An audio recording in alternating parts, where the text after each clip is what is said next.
नमस्कार, एनबीसी में आपका स्वागत है। आपके साथ मैं हूं रोहित। लगातार एसटीटी अभ्यर्थियों का मुद्दा हम उठा रहे हैं और जिस प्रकार से एसटीटी अभ्यर्थी मेरिट नन मेरिट लगातार सरकार के खिलाफ हल्ला बोल रहे हैं, सड़कों पे आंदोलन कर रहे हैं, लेकिन सरकार के तरफ से अभी तक कोई कदम नहीं उठाया गया। लगातार अपनी फरियाद सड़क से लेके हर एक जगह जो एसटीटी अभ्यर्थी हैं वो अपनी बातों को रखने का काम कर रहे हैं, लेकिन शिक्षा मंत्री हो या बिहार के मुख्यमंत्री नीतीश कुमार तमाम उनकी बातों को क्यों नहीं सुन रहे, ये बड़ा सवाल है। हमारे पास लगातार एसटीटी अभ्यर्थी जो है वो फ़ोन कर रहे हैं। मुंगेर से हमारे साथ बने हुए हैं मनीष, मेरिट लिस्ट में है, एसटीटी अभ्यर्थी है। मनीष जी, एनबीसी में आपका स्वागत है। जी सर, आपको भी बहुत बहुत धन्यवाद सर। हमारी बात को, हम लोगों की बात को आप राज्य सरकार तक पहुंचाने का बहुत कोशिश कर रहे हैं। बताइए आपकी समस्या क्या है और कौन से मैं गलत ट्रैक पे काम कर रहा हूँ। सर, सबसे पहले सर बात यह है कि सर मेरिट और नॉन मेरिट जो सरकार हम लोगों को दो खाई में बांटी है, ये दो खाई मेरिट वाले के लिए लड़ाई सिर्फ गवर्नमेंट से नहीं है, तो वो हम कोर्ट के माध्यम से जा रहे हैं। और नॉन मेरिट वालों की लड़ाई सरकार से है, जो है सरकार से है। लेकिन कैसे? क्योंकि सरकार उनके साथ 12 मार्च को जो उनको आशा दिया, जिस तरह से उनके साथ मतलब जो सही समीक्षा करके उनको रिजल्ट जारी करना था, वो उन्होंने नहीं किया, जो कि 12 मार्च को बहुत ही उनके भावनाओं के साथ खेला गया। क्या हुआ था 12 मार्च को? विस्तार से बताइए, आराम से बताइए कि आखिर 12 मार्च को हुआ था क्या, क्यों आपको तकलीफ है नन मेरिट के अभ्यर्थियों के सपोर्ट में जो आप बोल रहे हैं?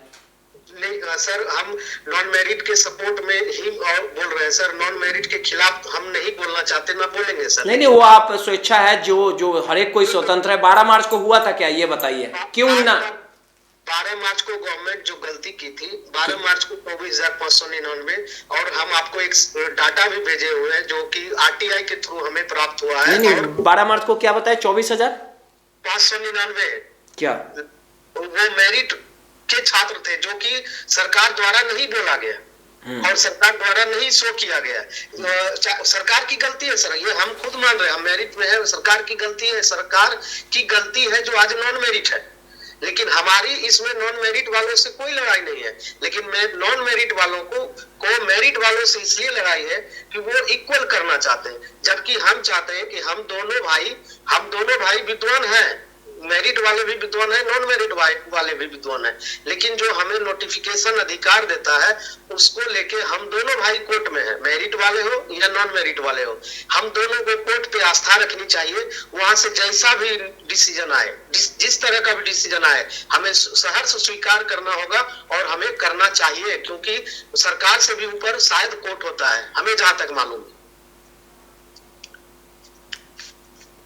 तो सरकार अपनी गलती को क्यों नहीं मान रही है? 12 मार्च को जो सरकार ने गलती की वो क्यों नहीं मान रही है? सरकार अपनी गलती को छिपाने के लिए 26 जून का लेटर जारी कर दिया। जो 26 जून का लेटर जारी किया वो नॉन मेरिट वालों के लिए जारी किया। हम लोगों को क्या था वो मतलब जो जारी किया गया था वो क्या था नोटिस में? उसमें सर आप ये समझ सकते हैं सर, आज तक जितने भी एग्जाम चाहे जिस भी राज्य में हुआ हो, अगर मेरिट और नॉन मेरिट की बात होती है नोटिफिकेशन में, तो वो कभी इक्वल नहीं होते। भाई दोनों विद्वान होते हैं, लेकिन एग्जाम जो होता है, एक दिन कोई मेरिट में आ जाता है तो वो मेरिट उस हिसाब से नौकरी उसकी होती है। हालांकि ये नौकरी की एग्जाम नहीं, ये पात्रता की एग्जाम है। हाँ, नौकरी उन्हीं की होनी चाहिए सबसे पहले, क्योंकि उन पे उनका अधिकार मेरिट के अनुसार हो जाता है।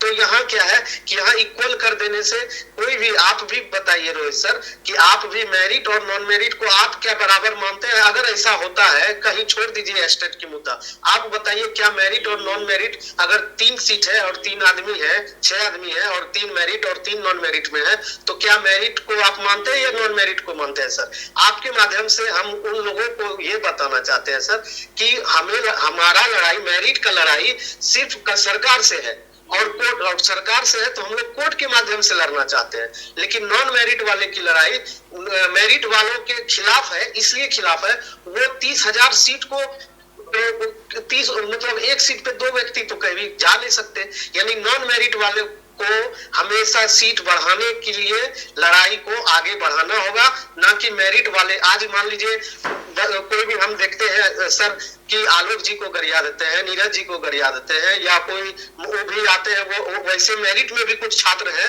जो नॉन मेरिट वाले को गरिया देते हैं। लेकिन सबसे बड़ा बात है, न दोनों एक दूसरे को नौकरी नहीं देगा। हम दोनों भाई विद्वान हैं, हम दोनों भाई को कोर्ट पे आस्था रखनी चाहिए, विश्वास रखनी चाहिए। अगर हम दोनों में जो सही होंगे, या उस बीच में जो सरकार लेटर जारी की है, अगर वो दोनों व्यक्ति हम लोग सही होंगे तो हमें कोर्ट जो डिसीजन देगी या बीच का जो भी रास्ता निकालेगा, सहर्ष हम सभी लोग स्वीकार करेंगे। लेकिन ये सिर्फ और सिर्फ अब हम दोनों के विद्वान से भी बड़ा विद्वान होता है कोर्ट, जिसपे हमें भरोसा रखनी चाहिए। सर एक बात और बताना चाहेंगे कि हम जिस सब्जेक्ट में है, और हमारे जैसे 13 सब्जेक्ट ऐसे हैं जिन्हें मेरिट और नॉन मेरिट से कोई लेना देना नहीं है, लेकिन अगर विज्ञप्ति की बात हो, विज्ञप्ति के अकॉर्डिंग की बात हो, तो उस स्थिति में मेरिट बहुत बड़ा चीज हो जाता है। सर ये सर आप भी इस बात को समझ सकते हैं, और इसी मामले आपके माध्यम से हम चाहेंगे कि नॉन मेरिट वाले हमेशा सीट की मांग करें, और वो अपने क्वालिफाइंग को बचाने के लिए कि हम क्वालिफाई रहे, इसलिए हमारा सीट बढ़े, और इसी एग्जाम में सर हमें ऊपर कर दिया जाए। ऊपर मतलब ऊपर। मनीष जी एक चीज समझना चाहेंगे, लगातार जिस प्रकार से कई डिबेट हुए होंगे, जिस प्रकार से अनिल जी जो थे वो नॉन मेरिट वालों को खतरनाक मंसूबे का व्यक्ति बताता था, छात्र जो भी बताते थे वो उनका आपसी विवाद हो सकता है, या जिस प्रकार से कहते हैं कि अगर नौकरी के सबसे पहले हकदार हैं तो एसटीटी अभ्यर्थी है, एसटीटी अभ्यर्थी में जो मेरिट लिस्ट के हैं, ठीक। तो इस पूरे मामले को लेकर लगातार आरोप प्रत्यारोप का दौर जो है वो जारी है। लेकिन जिस प्रकार से कोर्ट में आप लोग का मामला चल रहा है, तो कोर्ट कब तक आपको लगता है कि कोर्ट की तरफ से कब तक फैसला आ जाएगा? कितना कोर्ट पर विश्वास है, और कितना जो सुनवाई है वो हो चुकी है, और कब तक मतलब फैसला आप लोग के जिस प्रकार से कह रहे हैं कि हित में आएगा, कब तक फैसले आने की उम्मीद है? सर जो हमें जानकारी मिली है, नीरज जी के द्वारा एक केस किया गया था सर PIL का, तो वो अगला सुनवाई सरकार के द्वारा, वो सरकार के वकील के द्वारा 4 हफ्तों का समय लिया गया है, और उसमें मान लीजिए सरकार जो भी अपना ये पक्ष रखते हैं, उस आधार पे कोर्ट जो भी निर्णय दे उसको हमें स्वीकार करनी चाहिए, हम सबको स्वीकार करनी चाहिए, क्योंकि हम दोनों भाई विद्वान है, मेरिट और नॉन मेरिट विद्वान है, इसमें कोई शक नहीं है। चाहे वो फेल भी है तो वो भी विद्वान है। शिक्षा मंत्री क्यों नहीं सुन रहे आप लोग की बातों को? सर शिक्षा मंत्री सर राजनीति रोटी सेक रहे हैं ना सर। काहे के लिए क्यों सेकेंगे? क्या फायदा होगा उनको? वो तो बोलते हैं कि हम तो बिहार के लिए काम कर रहे हैं।